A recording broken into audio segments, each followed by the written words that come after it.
There were two. Welcome to the Manitoba Junior Hockey League Finals preview as we get ready to watch the Northern Manitoba Blizzard take on the Dauphin Kings for the Turnbull Cup.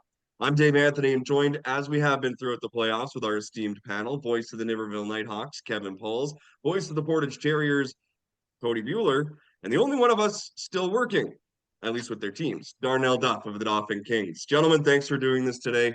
Darnell, let's start with you, obviously. The Kings, in dramatic fashion, make it to the Manitoba Junior Hockey League final. Take us through your thoughts of what made them successful against the Portage Terriers and what you'd like to see them roll over into the series against the Blizzard. Yeah, I mean, at the end of the day, it came down to Cole Sheffield, outstanding in that series, 201 saves. He finished the series with a 38 save performance in game number 6.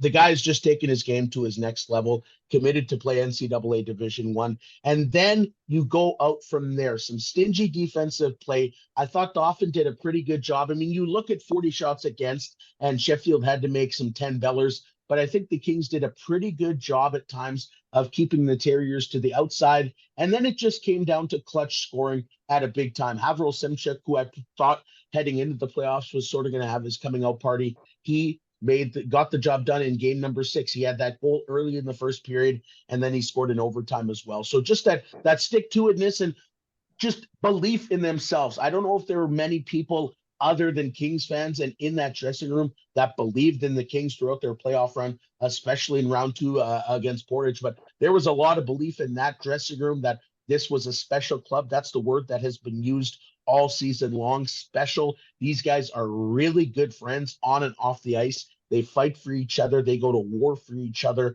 Their slogan is "Why not us?" And I think they just ultimately proved, despite a really good effort from Portage, who were an outstanding hockey team, deep, very well coached. Their broadcaster is a pretty good guy too, as well. But just the Kings were able to stick with it and get a team effort, and that's what it takes in the big dance. And they were able to get that done in round 2. Well, it's hard to argue their mentality, but when you finish tops in the West, you're not sneaking up on anybody. So thinking that it's, oh, woe is us, nobody believes in us, if that works for you, great. But I got to tell you, I think a lot of people understood that Dauphin Kings were a legitimate threat, especially knowing they were going to get healthy and having watched what Cole Sheffield did in the MJSJ showcase. So I don't think anybody was sleeping on Dauphin, but if you want the us versus the world mentality, you're in the finals, go for it. Cody Bueller from the other side, Cole Sheffield, obviously the story, but what did Portage maybe not do that you'd like to see the Blizzard maybe attempt to against the Dauphin Kings to be successful? Well, first off, thanks, Darnell, for pumping my tires a little bit here after you guys beat us in that round. I appreciate it, and you're a pretty good guy, too, as far as that goes. But for the Terriers, obviously, we thought that they played quite well in the series, and during 5-on-5, the Terriers had a lot of the chances, and I would say probably the bulk of the opportunities. But the Dauphin Kings, they're a good team, and they really were able to capitalize on those chances when they got them. And that's really what you want to do in the playoffs. It's not necessarily about the full volume of chances. It's about capitalizing when you get them. And that's what they did in that series. And we saw in that final game, it was a turnover. They capitalized and they won it. But the series really could have gone either way. I felt that with that series, 2 games going into overtime, the double overtime, Terriers take a penalty. I know some fans still upset about that one, but a penalty's called. You got to kill it off. And the Kings, they scored on the power play. Then in game number 6, again, another overtime. And we talked about it afterwards that the whole season changes by one shot, one save. And all of a sudden, there's 2 games in overtime, that's one shot, and that's the difference. And the Kings, they're a really good club, and their best players, Cole Sheffield, we've talked about it. And so for the Blizzard, they've got to take care of their special teams. The Kings looked really good on the power play, but and on the penalty kill. And so if the Blizzard can play well on special teams, I think they've got a chance. Kevin Pauls, I know that you kept an eye on that Winkler Blizzard series, given your location and who you work with. I'm not going to say who you were cheering for, although I think that might be a little obvious. Your thoughts on the Manitoba Blizzard or Northern Manitoba Blizzard? I mean, I think we here talked ourselves all into what they were able to offer and what they could do. They did it. they did it perfectly. They swept the defending champs. A lot of positives, a lot of maturity in that group. Your thoughts of the Northern Manitoba Blizzard and what they can kind of take from that Winkler series going forward? Well, you talk about two teams that were going in opposite directions, and the Winkler Flyers coming in as arguably the favorite to win this whole thing. The Blizzard put on a masterclass of opportunistic hockey. They capitalized on their power play opportunities.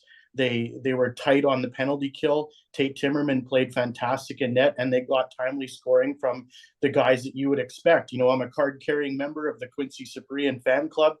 Miguel Bouvier was fantastic. We talked about Tyler Doms in the preview of that series as well, and all those players stepped up, and the Winkler Flyers just couldn't find a foothold. And it's almost like the roles were completely reversed. You saw the Blizzard coming in like they were 10 feet tall and bulletproof, and they capitalized on Winkler's maybe lack of focus and discipline at times throughout those hockey games, and they just put their foot on the gas. And it was such a refreshing thing to see a team, a northern team. We got a spotlight on two northern teams right now, which I think is ultimately good for this hockey league, especially with the Blizzard coming in, a relatively similar record as to the Niverville Nighthawks, for example. They maybe come in as a dark horse, and now I think they come in quite strong. I think they have a really good opportunity here against a good Dauphin Kings hockey club, and I think this series is going to be fantastic.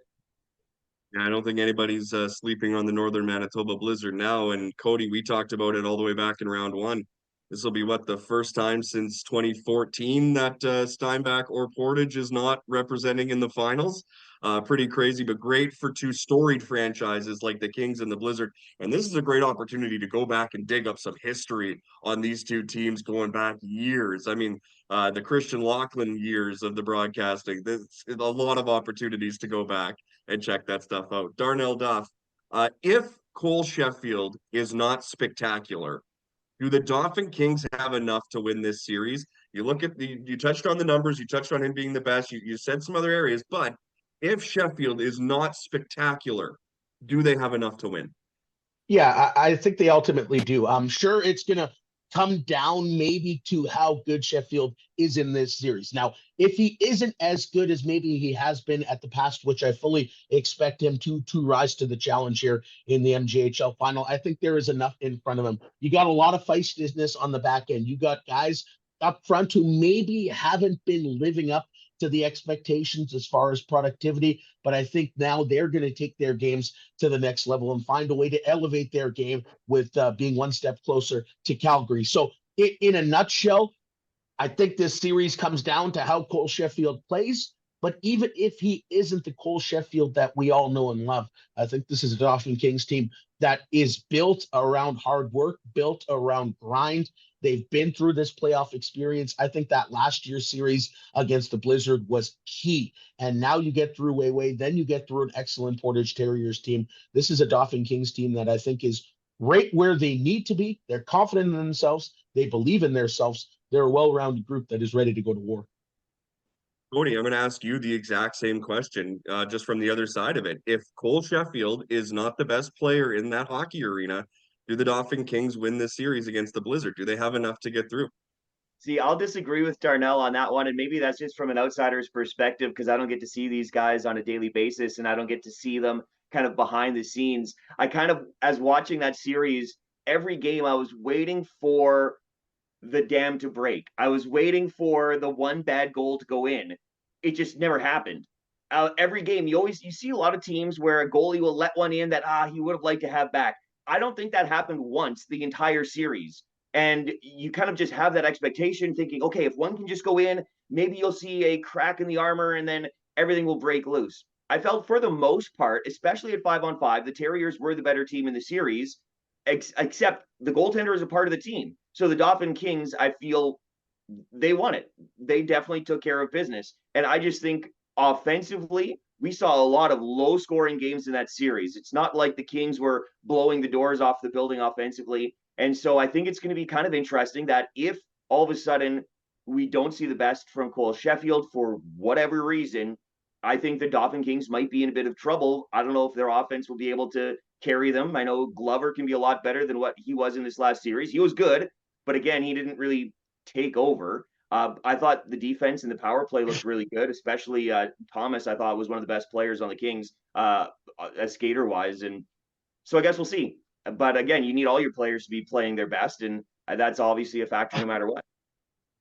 Kevin Pauls, what we saw out of the Northern Manitoba Blizzard, especially against Winkler, was a very mature approach. They never got too high, never got too low. They just went about their business and they handled things really, really well. The Kings are going to push them in different ways. Like you said, maybe the Kings are a little bit mentally tougher, especially heading into the finals through a tough series against Portage. They're feeling really good about their game. Maybe in that second round, they went against an opponent that wasn't feeling great about where they were. Do you think the Blizzard are going to be mature enough to handle what the Kings throw at them? Because the Kings are consistently dangerous. And even though, like Cody said, they've allowed a few high number shots against in a game, the Kings do have some offense that can kind of roll downhill once they get going. Are the Blizzard mature enough to handle being in the finals against a veteran team like the Dauphin Kings? You know, it's no surprise that Eric Labrosse is one of the best coaches in this league and has received the awards to prove it. I think him and his staff are in good shape. They have their players in order, and what they did against the Winkler Flyers is, to me, nothing short of spectacular. And moving against a team like the Dauphin Kings, who have a pretty balanced scoring attack, but we've talked a lot about their goaltending. We know Cole Sheffield is one of the best in the Manitoba Junior Hockey League. I like the explosiveness that the Norman Blizzard bring to the table. You know, Marlon Edwards, Tyler Doms, Quincy Cyprien, Miguel Bouvier, to name a few.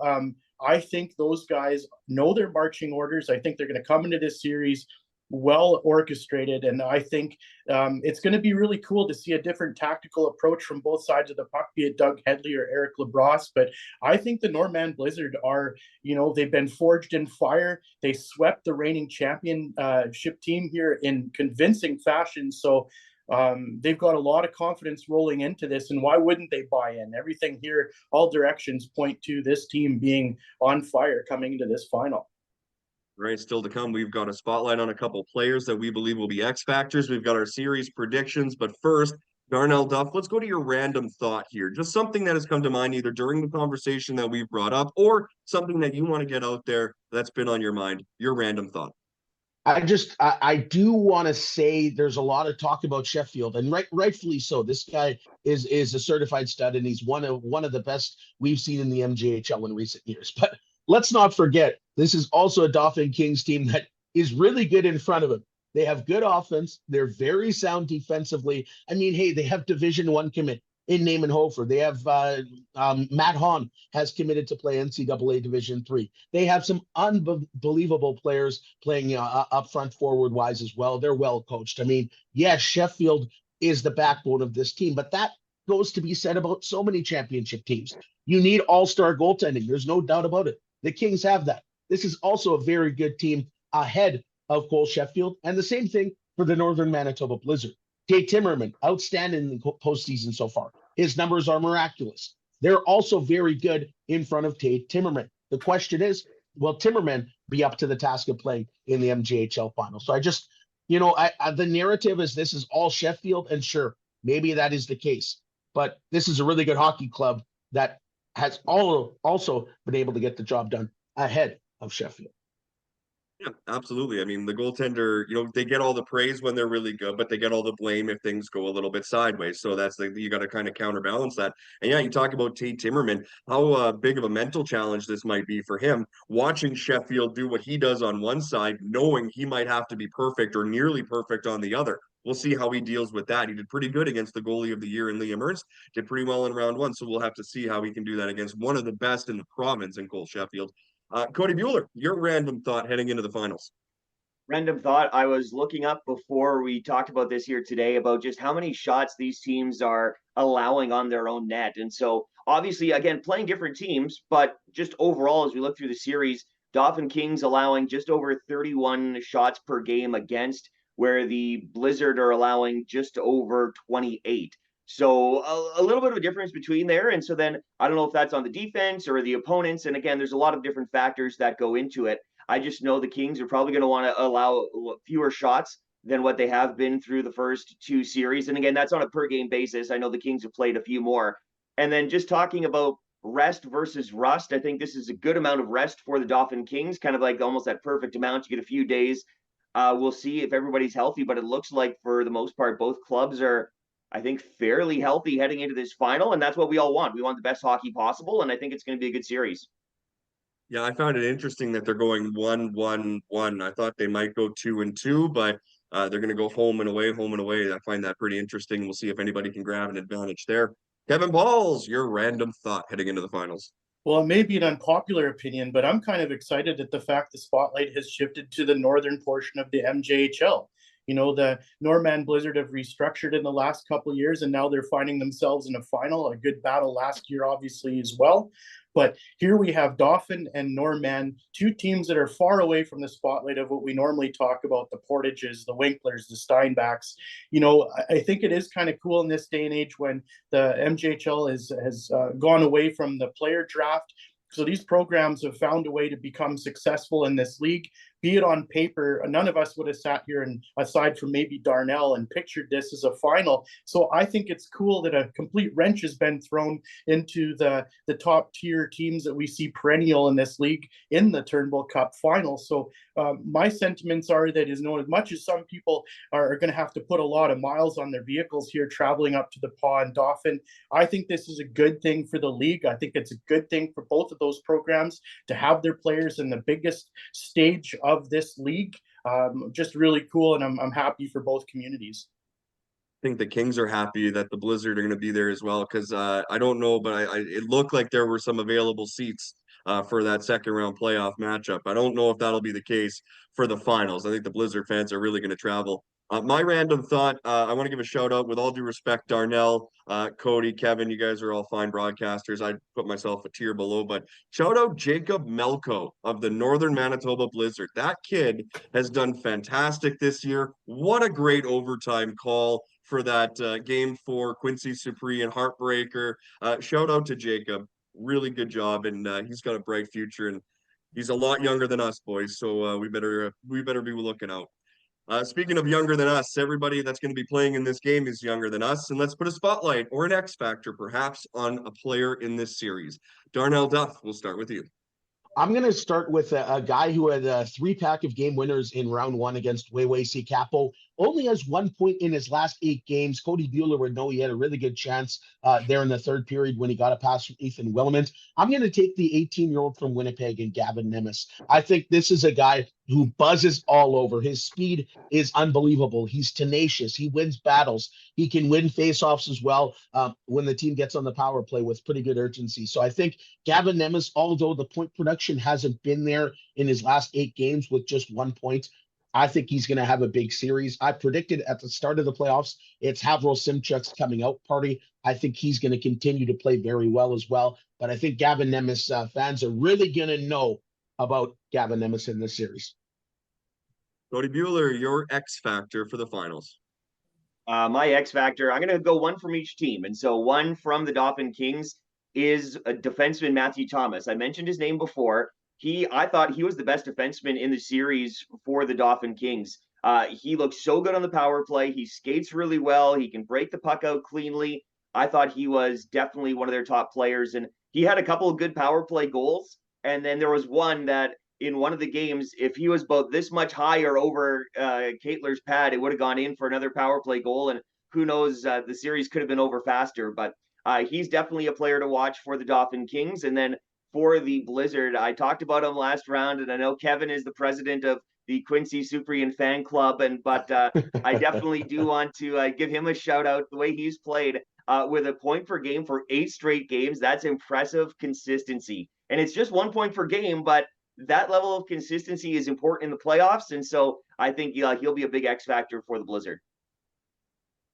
Should have let you go before, Cody, but sorry about that. I guess we'll go with your X factors if you want to go one from each team as well. No, that's totally okay. Like that's a well-known fact for me. So, and you know what? I'm going to take a turn from the goalies too. I'm going to go a different direction, and this one I know Darnell will agree with me is Havril Simchuk. I believe you call him the Ukrainian sensation. Scored some big goals. He's a big-time player for the Dauphin Kings. Definitely, it's cool to have a local as well representing his hometown club. But I really like Miguel Bouvier. He's an electric player. He finds open ice really well. He knows how to kind of creep into those little spots. He makes things happen. He's got a goal to go along with 6 assists. So he's a playmaker as well, but obviously a dangerous player to go along with the complement of offensively talented forwards for the Blizzard. But yeah, I'm looking forward to see both of those guys go at it for their respective clubs.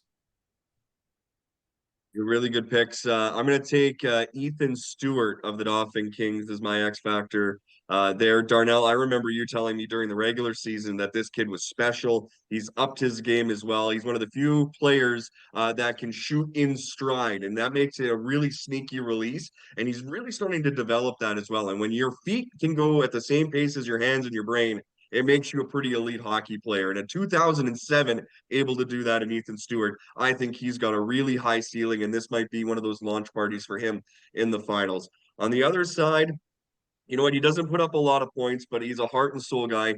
And you go back to the video of game 4, when he put the puck out of play to put his team down a man, you really felt for Brett Ward. But when you saw him celebrate in the penalty box after Quincy Cyprien's shorthanded goal, you just see how much this guy cares. He's a warrior. He's a battle-tested guy. He's quiet. He goes about his business. He might not get a lot of points, but for me, it's going to be Brett Ward because he's going to have to shut down a lot of this stuff that the Kings are going to be throwing. So I'm a big Brett Ward supporter, maybe not the president of his fan club, but still a big fan of him. Boys, before we wrap up here, we have got to do series predictions. I have not kept track on how you guys are doing. I feel like Darnell's probably winning out of this group. So Darnell, we'll start with you. Your series predictions for the Turnbull Cup Final. I think this is going to be a long series. I can't predict if it's going to be the same as last year when these two teams played, because nobody can predict a 5 overtime game and then the next day a triple overtime game. But I think both teams are very good on home ice. Dauphin enters this series with 6 straight wins at Credit Union Place, and then you go to the Norman Blizzard. They lost their first game at the Roy H. Johnston. They won 4 straight, so now they're 4-1 on home ice. And what makes Norman so tough on home ice? This is one of the hardest working groups that I have seen in many years in this league. And at the Roy H. Johnston, the ice is smaller. You do not get any space whatsoever. The Blizzard are always right up in your face. So it's going to be interesting to see how the Kings can navigate that and create some offense for themselves. And I think Dauphin will be able to serve on home ice because they have great speed. Not saying Northern Manitoba doesn't, because they do. Quincy Cyprien is outstanding, but this team works so hard. I think each team holds serve on home ice. I also, with that being said, though, I think the Kings find a way to win a game in Norman before game 6. And the Blizzard find a way to win a game in Dauphin before game 6. I think the series is destined for 7 games. I think it's an absolute classic. You look at the regular season, Dauphin outscored Northern Manitoba 15-12. They won 3 of the 6 games. So they split the season series. I think that's how it's going to be with all the chips on the table on Thursday, May 1st. I think this is set to be to be one heck of a barn burner. Cody Bueller, your thoughts heading into the Turnbull Cup Final? Who do you like? I come into these conversations like a blank slate, wanting to hear the arguments for both sides and hearing different opinions and different reasons why we should pick one team over the other. And I kind of formulate that and I kind of make my decision by the end of this conversation. And so I wanted to give a special shout out as well to Marlon Edwards of the Blizzard. I don't know if he's gotten enough conversation on this session here, but I was talking with some of the Terriers and I was talking about some of the players on the Blizzard and how good they've been. And they said, well, watch this guy because he is definitely one of the best players and he needs to be somebody who's highlighted here in this conversation. But as we talk about it and as we look back at the series and where they've come, the Blizzard have only lost 1 game all playoffs. And that's pretty impressive through 2 rounds, especially when you take down the defending Turnbull Cup champs. And so I've been going back and forth, but I think I'm going to take the Blizzard. I think that they've got a really solid team, and I think I like the way their offense has been coming on, and so I'm going to take the Blizzard in 6. Yeah, you're right about Marlon Edwards too. Shout out to him. We talked to him during the MJSJ showcase, and really mentally tough kid, great kid to talk to, and great hockey player. So big shout out to him. Kevin Pauls, your thoughts, your series prediction: Kings Blizzard Turnbull Cup. Just to put a bow on that Marlon Edwards conversation too, what a great kid. He talked about us speaking with him at the showcase, and he handles himself so well. He's such an articulate young man. You can see there's a light on behind his eyes. So yeah, he definitely deserves the best, and he's an exciting player to watch. I always refer to him as the most Ovechkin-like player in this league, the way he skates, the way he jumps to make a play, just a spectacular young hockey player. Speaking of that, I talked about how good this is for the communities. I'd love to see a 7-game series. I think both teams kind of have a punch and counter punch mentality here. I think the Blizzard may have a bit of an edge in speed here. The goaltending is going to be spectacular. That's for sure here. But I think this series is going to go the distance, and I really hope it does from an entertainment standpoint. And I'm going to go with the Blizzard in 7. Well, I have been really bad this year at picking, but I just got a feeling that Cole Sheffield, like you said, he's so dominant, but like Darnell, you pointed out, he's got really good support around him. I think some guys are really going to step up. How about Caden Glover? He's got 10 points in 11 games, and I don't know how much chatter's going on about him, but he deserves a lot of flowers too for coming back from what he did towards the end of the year, picking up, for playoff style hockey. I think he's really going to enjoy a couple of days off and come out flying. So I think we're going to hear a lot more of Caden Glover in this finals. And I'm going to take the Dauphin Kings in 6. That's my series prediction. Gentlemen, we may touch base again here at some point, midway point of the series. Maybe if it's tied, maybe if it's close, we'll have to recap. And Darnell, we may or may not invite you for that. Just we'll have to wait and see how you're doing. In the I guess meantime, I do want to say before I don't think I said who was going to win this series. I said it's going to be a long one. It's going to go to 7, but I guess everybody knows who my ultimate pick will be. It's going to be the Kings in 7. Thanks, Tips. Yeah, really. That's I'm glad we paused the ending of that so you could get your pick in there. Did you also notice we didn't let you pick 2 X factors? We only let you pick the 1. Hey, I think this is an outstanding Blizzard team. I give them all the respect in the world. They deserve to be here. They're well coached. They're deep, great goaltending, good out front. This is just a great rivalry, and these are 2 good teams that are going to go head to head. Yeah, last year, like you said, incredible overtimes. The history of these 2 franchises going back through championship runs. It's going to be a lot of fun. LaBrosse versus Headley. It's going to be a ton of fun. Gentlemen, thank you for doing this again, and look forward to chatting throughout the Turnbull Cup Finals. Thanks for this.